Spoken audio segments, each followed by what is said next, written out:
my first thoughts turn to the mothers.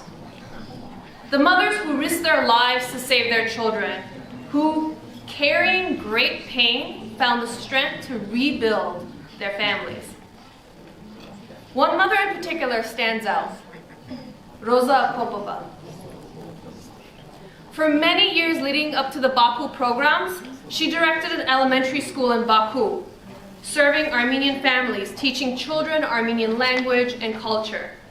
She loved her students, and all her students loved her. It was that love that forced her to make the toughest decision of her life.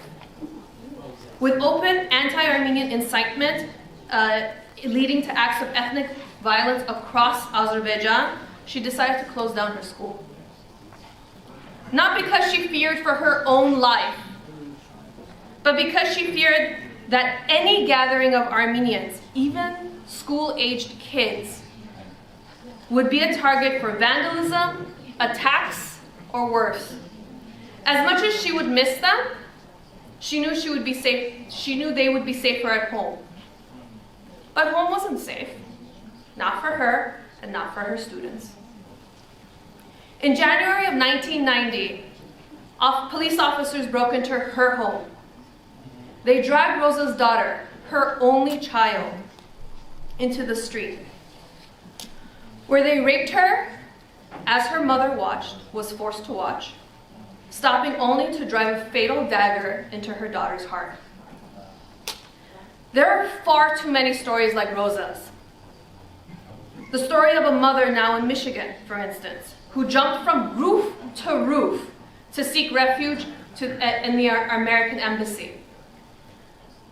Another mother, now in Utah, who entrusted her newborn son's life in the hands of a respected Azerbaijani doctor, who turned around and blinded this helpless child by pouring acid into his eyes.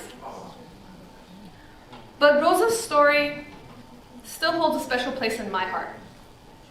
While working for the ANCA in Los Angeles, she called me to her home to tell me her story.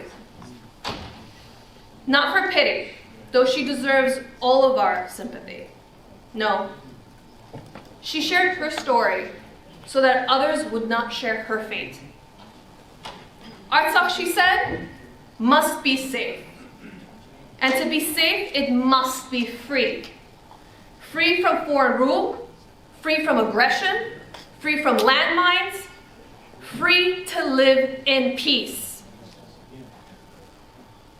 Rosa could not accept and will never accept that her daughter died in vain. And so she devoted herself to preventing a repeat of the venom and violence that took so many Armenian lives in the streets of Baku. Few have more reason to look back, but Rosa was looking forward. That's why she came to me. And that's why I'm speaking to you. Speaking to you today about Artsakh, sharing her devotion to Artsakh's liberty, as so many have today.